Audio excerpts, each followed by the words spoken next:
Bonsoir, me revoilà pour débriefer la demi-finale qui vient de s'écouler. Que d'émotions, j'ai envie de dire. Il y avait plusieurs choses sympas à souligner.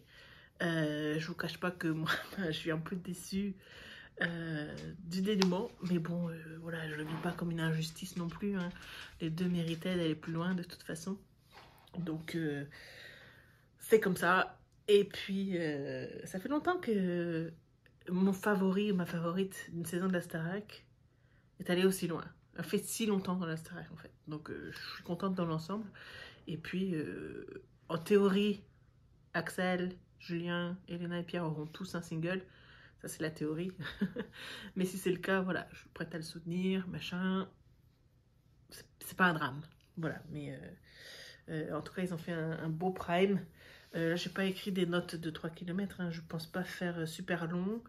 D'autant qu'il y a encore un space sur Twitter X à l'heure qu'il est. C'est chose qui est, il est très tôt dimanche matin là, et ça continue. Ben moi, pour moi, Axel, ça a été une découverte cette saison vraiment depuis le premier prime en fait. Je me suis dit, oh, il a une voix qui m'intéresse vachement. J'aime bien comment il chante. Et puis après, au fil des quotidiennes et du live, j'ai découvert une personnalité que je trouvais attachante aussi. Pardon. Donc voilà, me concernant, j'étais à fond pour Axel. J'aurais voulu qu'il aille en finale. Et bah, j'aurais voulu qu'il ait en finale, oui, parce qu'il le souhaitait. Et puis voilà, quand on regarde la Star Academy, on a des favoris. On a envie qu'ils aillent plus loin. Mais bon, je ne m'inquiète pas pour autant. C'est quelqu'un de très intelligent. Je lui souhaite de bien s'entourer et puis de bien négocier les prochaines étapes. Sachant que en sortant aujourd'hui, enfin en sortant samedi soir là, ça lui fait à peu près 6 semaines entre maintenant et le début de la tournée. Est-ce que ça va suffire à entrer en studio un petit peu? Souhaitons-le lui. Voilà. Bon, alors dans l'ensemble, ben, il y avait des choses très sympas dans ce prime. Mais je trouvais quand même que dans ce prime, je trouvais Elena et Pierre trop en retrait. C'est-à-dire que je trouve que ils ont mis les demi-finalistes trop en avant. Je pensais à ma liaison de trop en avant. Et en fait, il y avait un gros déséquilibre en fait, alors que il y a des trucs qui n'étaient pas nécessaires dans ce prime. J'y reviendrai en fait, je vais faire la liste des prestats. Il y a des choses qui m'ont gênée parce que c'était un peu cringe, parce que c'était pas nécessaire. Et à la place, on aurait pu avoir peut-être un peu plus de Pierre et d'Elena. J'ai trouvé dommage un petit peu. Tu vois, si on commence un petit peu les prestats aussi, avec il n'y a pas eu d'hymne aujourd'hui. La première chanson, la première presta, l'ouverture du prime, c'était sur Je ne suis pas un héros de Daniel Balavoine, et c'était un duo Axel et Julien. C'est-à-dire que oui, Pierre et Elena les ont rejoints sur le dernier refrain, mais on les entendait même pas. Donc je trouve ça dommage qu'on leur ait un petit peu volé leur dernier hymne à 4. Finalement, ils n'en ont pas fait. Bon, ils ont une collégiale à la fin, heureusement. Mais voilà, symboliquement, c'est dommage. C'était pas forcément nécessaire. Peut-être qu'ils auraient pu vraiment faire un vrai duo sur cette chanson un peu plus tard dans la soirée au lieu d'autre chose. Mais voilà, après, Je ne suis pas un héros, c'est un banger. Cette chanson, elle est excellente. Elle est intemporelle. Cette chanson a donné vie à des théories complotistes complètement zinzin chez moi. Un jour, j'écrirai peut-être ce roman-là. Mais la phrase « Pour mourir célèbre, il ne faut rien emporter » me laisse penser que Balavoine, Berger, Elvis, peut-être pas Michael Jackson, mais voilà, les grands disparus, les Didi, est-ce qu'ils sont vraiment... voilà, est-ce qu'ils ont monté de toutes pièces leur disparition pour retomber dans l'anonymat et puis vivre comme vous et moi? C'est de la science-fiction, on est bien d'accord. Voilà, bon, c'était aussi un hors-sujet total. Bref, chanson indémodable. Ils l'ont chanté super bien. Ça faisait penser un petit peu à Grégory dans sa demi-finale de 2004, parce qu'il a chanté ça aussi. Donc, il faudrait voir un petit peu, peut-être aussi à moderniser le répertoire. Voilà, il va y avoir une nouvelle Starac l'année prochaine, à la rentrée, comme l'a annoncé Nikos. Donc on va peut-être retrouver enfin le format et la saison originale qui usuellement se faisait de septembre à fin décembre, juste avant les fêtes. La Starac qui a commencé le plus tôt, ça devait être un 31 août. Je sais pas si c'est la Starac 2 ou la Starac 3 qui a commencé un 31 août. Alors, si c'est le cas, youpi pour les téléspectateurs que nous sommes. Par contre, pour les sortants de cette saison, ce qui va être extrêmement difficile à gérer, ça va être le timing. Parce que début mars, ils partent en tournée, jusqu'à fin juin pour le moment. C'est-à-dire que si le succès continue, ça se peut qu'il continue jusqu'à peut-être fin juillet. Et ça leur laisse juste l'été, peut-être juste le mois d'août, pour travailler des chansons, proposer quelque chose, promouvoir ces projets-là. Donc, la fenêtre est vachement serrée. C'est-à-dire que bon, rien ne les empêche de sortir leur projet une fois la saison démarrée, la saison prochaine démarrée. Mais on a bien vu ce que ça donne avec Anisha, avec les autres qui luttent quand même un petit peu pour faire entendre leur son. Alors, Tiana est venue ce soir. On en parlera. Mais voilà, il n'y aura pas la place, il n'y aura pas le temps pour tout le monde. Donc, voilà. On continue avec les prestats de la soirée. Julien sont formidables. Bon, autant dire ce qu'il en est me concernant. C'est une affaire de goût, hein, on est bien d'accord entre Julien et Axel. Je pense que Julien est un ami et une personne formidable. Il sait chanter, clairement. En tout cas, il sait chanter comme il l'entend, comme il le veut. Après ces années et ces années de chant et la passion qu'il y met. Voilà. Mais au niveau où on en est, c'est une affaire de goût. C'est-à-dire que la voix d'Axel, son style me touche. La voix de Julien et son style, moins souvent. C'est-à-dire qu'il y a eu des moments où Julien m'a vraiment percé, m'a touché en plein cœur. C'est quand il a fait Vivo per lei avec Elena. Et je m'étais dit, quand il a chanté ça, je me suis dit que ça, c'était un duo de finale. Après, Elena s'est fait démonter au débrief, mais j'étais pas d'accord. Quand Julien répétait une évaluation où il chantait Mon Vieux, je vous raconte même pas comment j'ai pleuré toutes les larmes de mon corps. Et ouais, sur du Brel, ça passe quoi. La quête la semaine dernière, bon, c'était pas trop ça, mais quand il avait fait ces gens-là en battle contre Elena et Marie-Maude, voilà, ça m'avait aussi bien plu. Alors, sur Formidable, j'ai dit, bon, bah, pareil, j'ai pas encore eu la vision, Julien Gagnant, mais je dirais que j'ai apprécié qu'il ne fasse pas copie conforme de Stromae. Il ne cherchait pas à faire les mêmes intonations, il ne cherchait pas à faire les mêmes rythmes et le même flow. Donc il a fait du Julien, il a chanté du Julien sur Formidable. Et j'ai trouvé un peu ridicule le plan final avec les photos de son visage. Alors que lui, il faisait pas la même gueule en fait. Ça aurait été drôle s'il avait réussi à faire le même rictus exactement que sur ces photos-là. Mais là, du coup, il y avait un contraste. Donc bon, ça c'est un souci de mise en scène en fait. C'est pas trop gênant. Alors après, on a eu... Alors j'ai noté encore un bon point pour ce point, c'est que ça enchaînait assez rapidement comme on aime bien. À part quand il dit Bolivien, comprenait rien.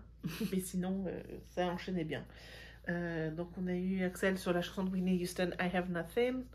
Et c'est là que je me suis rendu compte, et on l'a vu. On a vu Axel à un moment enlever son ears. Et je pense qu'Axel a eu des problèmes de son tout le prime. Je ne sais pas si c'est une information qui va sortir plus tard ou dont il parlera en interview. Mais j'ai eu l'impression, et j'écoutais le prime, j'écoute avec mes écouteurs. Et j'ai eu l'impression tout le long du prime que le micro d'Axel était un petit peu moins fort. Et il n'avait pas toujours les retours qu'il fallait, parce que dans I Have Nothing, on l'a vu. Par contre, ça en est super bien sorti. C'était une très belle presta. Encore, lui aussi, voilà, il n'a pas imité, il n'a pas cherché à faire du Whitney, il a fait du Axel. C'était bien. Mise en scène plutôt sobre. Voilà, qui a mis un peu tout le monde d'accord, même au niveau des profs. Après, il y a eu le retour d'Olivia. C'était vraiment touchant. Et à la quotidienne aussi, quand elle parlait, voilà, qu'elle avait 21 ans quand elle a fait la Star Academy. Et c'était une autre époque. Hein. Je sais qu'il y a des extraits qui ont fait le tour un petit peu des réseaux, si vous avez eu l'occasion de les voir. Il y avait des choses très impudiques qui étaient mises comme ça en pâture aux téléspectateurs. parce que c'était un petit peu, voilà, on était en 2001, la toute première Starac, qui faisait suite au succès phénoménal de Love Story sur la 6.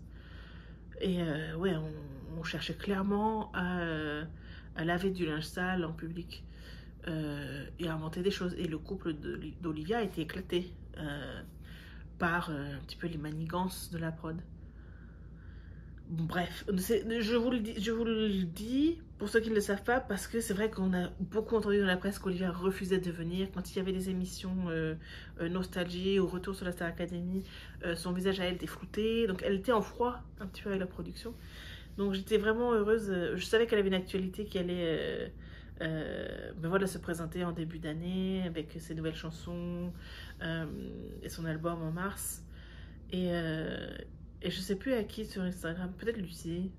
J'avais dit, oh, ça serait tellement bien de voir Olivia revenir. Et je sais plus si c'est à elle ou à Mathieu Verne que j'avais envoyé ça. Et j'avais reçu un cœur sur ce message-là. Mais je savais que c'était, voilà, elle serait réticente. Et finalement, qu'elle ait réussi. Bon, qu'elle ait réussi, voilà, elle a sa promotion à faire aussi. Hein, j'imagine que voilà, elle s'y retrouve là-dedans. Mais c'était émouvant de la voir justement parler du fait qu'elle s'accroche au regard de Nikos, de Lucie, que ça l'émeut de se retrouver là. Voilà, et ce moment de connexion avec les élèves, j'ai trouvé ça très attendrissant quand elle leur disait justement, bah, en plus qu'elle avait regardé l'émission, qu'elle voulait les rencontrer.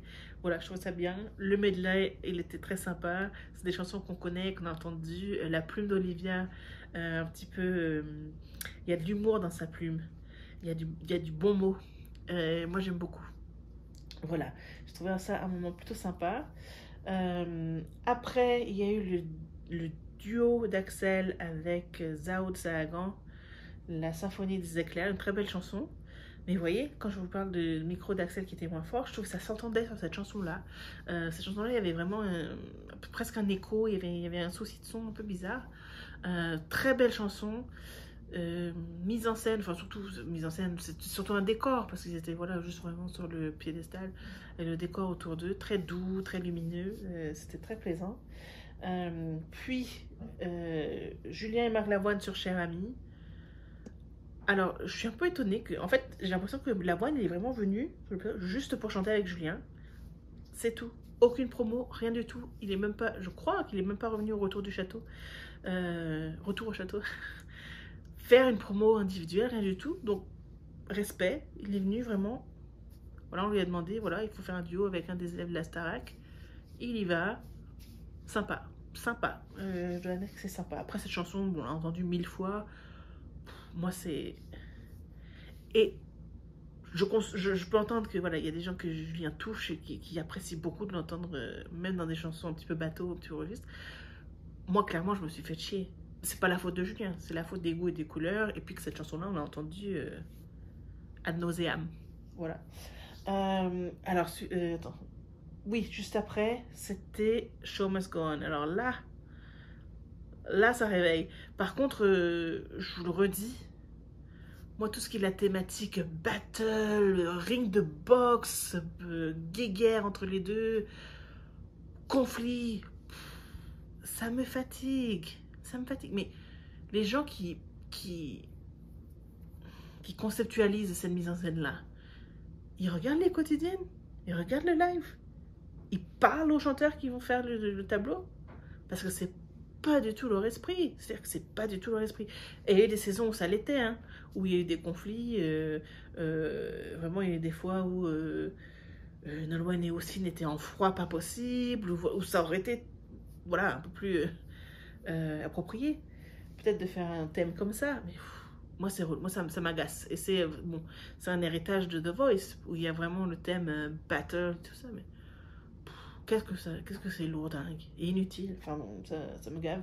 Par contre, bon, les garçons, ils ont super bien chanté dessus. Je sais qu'ils ont travaillé d'arrache-pied à cette chanson-là. Ils ont vraiment collaboré de manière inspirante et touchante, et c'était bien. Ils ont vraiment réussi. Donc je suis contente que le rendu ait été à la hauteur de leurs efforts. Ça, c'est quelque chose que je pourrais réécouter facilement. Ça fait aussi penser à Grégory, qui a chanté cette chanson-là en tournée, quand il avait fait sa tournée solo. Alors après ça, on a eu le tableau d'Elena qui est magnifique. La mise en scène. Pour moi, je trouve ça incroyable qu'on leur ait dit à elle et Pierre, voilà, vous présentez un tableau. Je pense on leur a donné 36 heures peut-être pour faire ça, 48 heures. Et elle avait tous les effets spéciaux de scène, une vision un petit peu de la chorégraphie, sa balançoire nuageuse. C'était vraiment beau. C'était vraiment beau. Après, je ne vais pas trop critiquer la performance vocale. Je pense on n'était pas au niveau de perfection qu'on peut attendre de Céline Dion. Mais c'est normal. J'ai hâte d'entendre le débrief là-dessus. Mais Elena a brillé. C'était vraiment émouvant. C'était très touchant. Donc une réussite. Vraiment une belle réussite. Je pense que Elena a gagné certains votes pour sa demi-finale avec ce tableau. Après, on est encore dans les nuages avec Didier Barbelivien.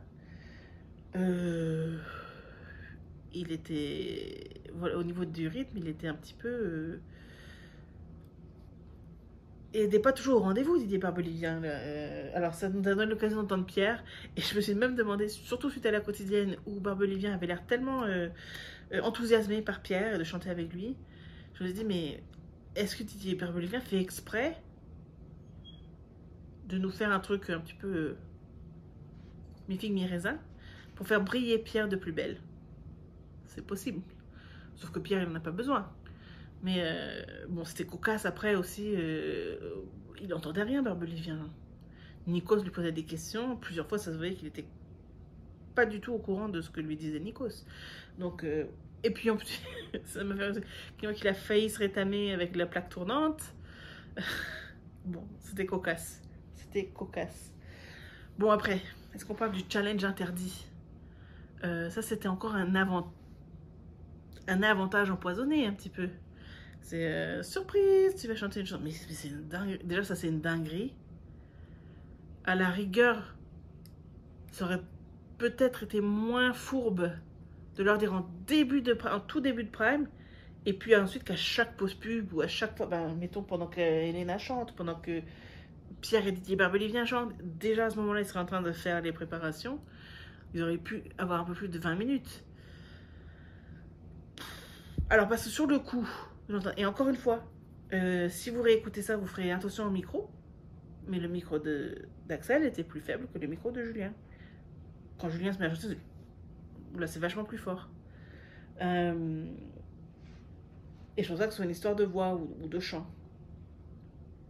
Alors, Axel l'a prise un peu plus haute, je crois. Il y a eu des couacs des deux côtés. C'est-à-dire que Julien a bien démarré, et puis après, on a frôlé la cathédrale un petit peu en milieu. On a entendu un peu de tout. Donc, le débrief de ça sera intéressant aussi. Cette chanson, je trouve que le choix d'Axel était intelligent. Du côté de transmettre des émotions, de faire sentir quelque chose au public. Quand il a annoncé qu'il choisissait... Alors, c'était quoi les choix? C'était Marilou, qui ont clairement avantagé Axel, parce que c'était plus sa tonalité. Il y avait Je ne regrette rien. Il y avait Ma gueule. C'est ça hein, de Johnny? Je crois que c'était Ma gueule. Ou Que je t'aime. L'une de celles-là. Je crois que c'était Ma gueule par contre. Et puis voilà, celle-ci, si seulement je pouvais lui manquer. Et je me dis que thématiquement, mais je vais pleurer en pensant au rejet qu'Axel a subi de la part de ses parents, puis au deuil de Julien. Je me dis, mais c'est... Voilà, ça va être un choix à faire pleurer dans les chaumières. Et finalement, ce qui m'a ému dans cette séquence-là, c'est le regard de Julien sur Axel quand Axel chante, et le regard d'Axel sur Julien quand Julien chante. C'était beau en fait. C'est là qu'on se dit, ils ont vraiment un respect, une estime mutuelle l'un de l'autre, et un souci du bien-être de l'autre. C'est-à-dire que on voit dans leur regard qu'ils n'ont pas envie que leur pote se rétame sur un truc difficile. C'est pas j'ai envie de te battre et de faire mieux que toi et je vais gagner. C'est te plante pas s'il te plaît, réussis. Et c'était beau. C'était vraiment... Pour moi, c'est un moment au niveau sentimental de ce qu'on peut voir entre les élèves. Pour moi, c'est au même niveau que Axel qui fait à Elena quand elle chante sur leur battle à 4 là, de la semaine passée. Ou d'il y a 2 semaines. Enfin bref. Oui, c'était il y a 2 semaines. Il y avait Djibril encore. Même niveau. Voilà. Ensuite, Lenny a refait son apparition. C'était... Oh, j'y allais aussi. Je ne vous oublie pas qu'il y a une magnifique chanson de Céline Dion. Magnifique. Tiens, je sais pas si Goldman a écrit celle-là. Magnifique. Donc Lenny qui vient chanter ça pour les profs et pour les élèves. Ouf, autant vous dire que ça a coulé des deux côtés. Après, il y a eu le gros moment de la gênance totale. Avec le plaidoyer a cappella, avec leur texte. Et un couplet a cappella. Ça, c'était vraiment pas la peine, par contre. C'est la première fois qu'ils font ça, je crois. Je n'ai pas trop suivi la saison 9 du tout. Et puis, 7 et 8, bof, je me souviens pas trop. Mais je crois pas. Je pense que c'est la première fois qu'ils ont fait ça. Et c'était pas la peine, en fait. Même si on pouvait oublier ça pour la demi-finale Pierre-Elena, voilà, c'était pas gênant. On peut oublier. C'était complètement... ça faisait vraiment petit garçon pour les deux, en fait. Qui fait une récitation au pestacle de fin d'année. C'était neuneux, en fait. Et à la rigueur, ça aurait été mieux de leur faire leur petit texte en magnéto. Enfin, ou tu vois, au confessionnal. Expliquer pourquoi, voilà. J'ai choisi telle chanson pour symboliser mon parcours ici et ce que j'espère de l'avenir. Parce que blablabla. Ils ont fait un couplet, un refrain, accompagné, s'il vous plaît, en plateau après. Et pareil, enfin voilà, un petit magnéto, le texte d'une minute, à la limite même ben, au montage, je sais pas comment on appelle ça. Ils auraient pu faire, voilà, coller des images sur leurs mots. Et puis, voilà, après, en plateau, en direct, un couplet, un refrain, machin. Et voilà, chacun son tour. Mais là, c'était d'une gênance absolue. Donc, j'espère qu'ils vont pas leur refaire faire ça. Et puis, pour finir, non. Enfin, presque, c'est presque la fin là. Donc là, on a eu après le duo d'Elena avec Zara Larsson.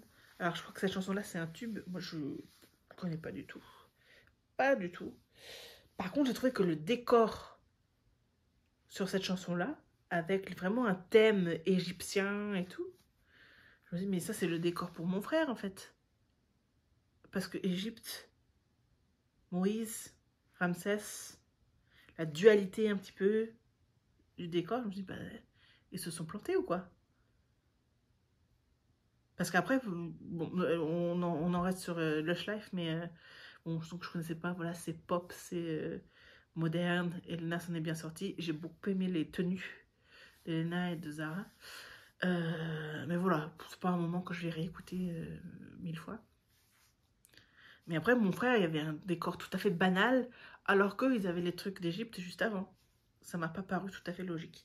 Mon frère, eh ben, ça c'est une chanson qui refait encore penser à la saison 4.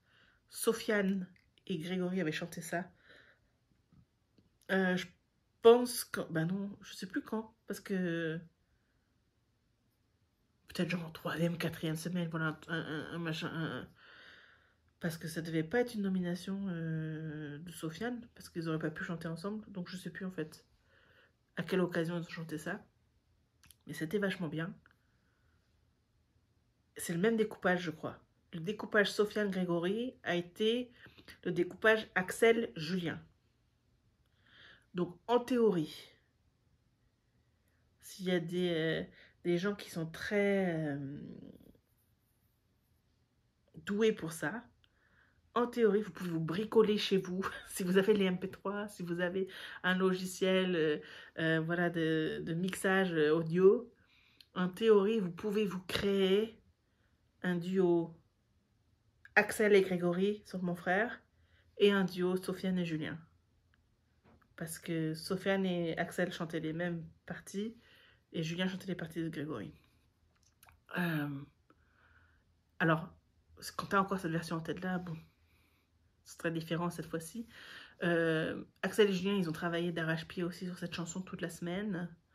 Je sais qu'ils voulaient la terminer, faire leur note de fin plus haute. Et c'est Lucie qui leur a dit, non, non, ça fait trop chanteur, ça n'est pas assez, vous n'êtes pas assez dans l'émotion si vous cherchez une note différente, si vous cherchez à faire les beaux là-dessus. Je pense que c'était un bon conseil, parce que du coup, ils ont terminé, voilà, une version plus respectueuse de l'original. Après, ils allaient à tout changer, hein, c'était juste vraiment la note de fin. Mais voilà, c'était beau, c'était bien, ça je l'ai réécouté. Bien sûr, en savant la fin. Parce que c'est une chanson, voilà, qui parle d'un destin, de destin croisé, de destin parallèle en fait, qui ne peuvent être les mêmes, voilà, de deux frères qui doivent se quitter par rapport à leur destin, qui ne peuvent pas poursuivre ensemble. Donc c'est poignant. Finalement, la dernière collégiale, c'était Et moi je chante, avec une mise en scène un petit peu cinéma, voilà, moi je chante, c'était bien. Je trouve que ces quatre-là, voilà, ils vont bien ensemble, les cinq avec Lenny, voilà, c'était les Power Rangers, tous les cinq là. Ça, et puis ça parle d'eux, moi je chante, voilà, je chante pour rendre heureux. C'est un petit peu leur vie à tous. Donc c'était beau, c'était touchant. Et puis voilà, le dénouement est arrivé. J'ai été surprise parce que j'ai vu toute la semaine l'organisation qu'il y avait pour soutenir Axel. Alors j'imaginais qu'il en allait de même pour Julien finalement. Et c'est fou dingue, c'est fou dingue. Donc après, à organisation égale des teams, un petit peu des, voilà, des fans qui essayent de mener des actions, entre guillemets, propagande, d'appel au vote, de cagnotte, etc. Finalement, c'est le téléspectateur qui décide. Et les chiffres qu'il ne faut pas croire, mais les chiffres qu'on voit qui sont supposés, qui sont colportés à tort ou à raison, ça doit être du 54-46, quelque chose comme ça, ou 56-44 peut-être. Donc c'est pas non plus un énorme fossé, voilà, on n'est pas du 70-30. Mais voilà, j'étais chagrinée, c'est sûr, parce que l'aventure d'Axel au château est terminée, a pris fin, mais voilà, je ne vis pas comme une injustice. Il n'y a personne dans les 4 demi-finalistes, personne dans les 5, dans les 6 derniers qui vraiment déméritait. Ils ont tous quelque chose d'intéressant. On leur a promis un single aux 4 derniers. Après, les règles changeantes, c'est pas nouveau à la Starac. Donc, je suggère aux gens qui soutiennent Axel de vraiment, voilà, continuer de faire vivre l'engouement, voilà, en mettant un like sur les posts Instagram, et sur les tweets, etc. que vous voyez qui parlent de lui en bien, voilà, pour signifier qu'il y a un intérêt, que dans les 6 semaines entre maintenant et la tournée qui démarre bientôt, on aimerait effectivement entendre ce single d'Axel qui, soi-disant, était déjà en cours de confection. Et puis voilà, alors maintenant, la semaine prochaine, on a la finale, non, la demi-finale, pardon, qui aurait peut-être dû être une finale, mais bon, la demi-finale, Pierre contre Elena. Et encore une fois, je salue le choix de Pierre quand j'ai compris que c'était parce qu'il pense s'incliner devant Elena. Il pense qu'il va perdre. Et il voulait que son dernier prime soit avec elle. Donc, c'est vraiment noble comme choix. Je vais pas voter cette semaine.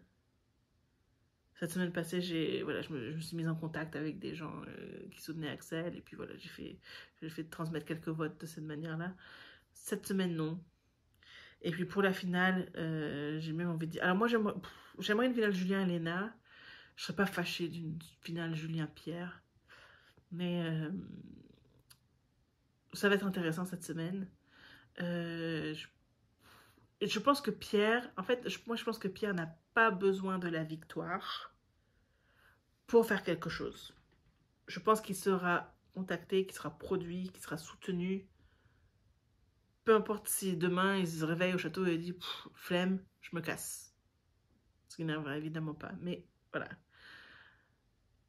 En revanche, je pense que et Julien et Elena, et puis même Axel, hein, on va pas se voiler la face, aurait été vachement aidé par la victoire, ou serait vachement aidé par la victoire, parce que peut-être ils n'ont pas encore un style bien défini, que les gens comprennent. C'est-à-dire que, si ça se trouve, le style de Pierre, il n'est pas non plus gravé dans la roche, voilà, mais les gens sur TikTok, les gens, voilà, de téléspectateurs lambda ont l'impression de savoir ce qu'il va faire Pierre, connaître Pierre, se dire Pierre, j'achète. Je pense que le niveau de Pierre Jachette est là, le niveau de Elena Jachette doit être là, de Julien est là, et puis d'Axel doit être là. Voilà. Donc, le niveau de Pierre Jachette, il est là. Donc, je pense qu'Elena, et aussi parce que ça fait moins longtemps qu'elle prend son désir de faire de la musique au sérieux. Je pense qu'Elena aurait besoin de tous les conseils qui sont donnés à la gagnante. Voilà, en direction artistique, en proposition de chansons, de style, de photos pour son album, ou style vestimentaire, ou d'interviews qu'il faut faire ou qu'il ne faut pas faire. Vous voyez, je pense que Elena aurait plus besoin de cet encadrement-là, tandis que ça risque de peser Pierre. Je ne sais pas si ça fait du sens, si vous voyez ce que je veux dire. Et je dis Elena, mais je pense pareil pour Julien. Donc, j'aimerais une finale. À choisir, je préférais Julien et Elena, pour ces raisons-là, dont je viens de parler. Après, je ne vais pas être fâchée. C'est-à-dire que moi, j'ai fini de voter, là. Je laisse la France décider. Et puis, de toute manière, me connaissant, comme je l'ai fait pour la saison dernière, je vais me faire une playlist avec tous les sons qui sortent des anciens candidats. Et puis, je pourrais la vous partager si vous voulez. Mais voilà, je vais garder un œil et une oreille sur ce qui se passe de toute manière. Donc, je finirai en disant bravo Julien, bravo Axel. Merci Axel, en espérant que la route soit encore très longue. Et puis, bonne chance à Elena et Pierre pour la semaine prochaine. Laissez-moi vos commentaires. Est-ce que vous avez aimé ce Prime? Est-ce que vous êtes d'accord, pas d'accord avec ce que j'en ai pensé? Est-ce que j'ai oublié de commenter quelque chose? Je dirais juste que j'ai trouvé, encore une fois, j'ai trouvé les profs et Nikos très, très accueillants, très bienveillants pour Axel pendant l'émission Retour au Château. On va parler de Tiana aussi. Mais particulièrement quand les profs un petit peu faisaient leurs commentaires d'adieu, machin. Et on a même vu voilà, Nikos mettre sa main dans la nuque d'Axel en soutien un petit peu. Moi, j'ai l'impression que secrètement, Nikos était Team Axel. Vous réécouterez un petit peu si vous avez l'occasion de revoir le Prime. Voilà. Au sujet d'Axel, il a toujours un mot encourageant et réconfortant. Et j'apprécie. C'était le cas pour Lenny la semaine dernière. Voilà. Parlons de Tiana. Quand on sait la voix de Tiana et ses capacités, Tiana avait fait Vol en évaluation l'année dernière et c'était magnifique. Elle a chanté du Céline Dion plusieurs fois d'ailleurs. Elle est tellement capable, cette gosse. Et de voir qu'elle vient là faire un playback, même pas ils lui ont mis des ears genre pour faire semblant. Playback, une choré très, on va dire, très osée. Pour l'âge que là, le chien veut sortir. C'est un peu du gâchis. Et j'espère que, voilà, c'est pas normal qu'elle ait fait qu'une chanson, alors que la plupart des autres qui sont sortis, qui sont pas soutenus par une maison de disques, ont sorti plusieurs titres déjà. Et puis qu'elle se retrouve juste avec ce titre-là. Je souhaite à Tiana de faire des choses un peu plus élevées. Voilà, voilà. Vous me direz ce que vous en pensez. À la prochaine. Passez un bon dimanche. À bientôt. Bye bye.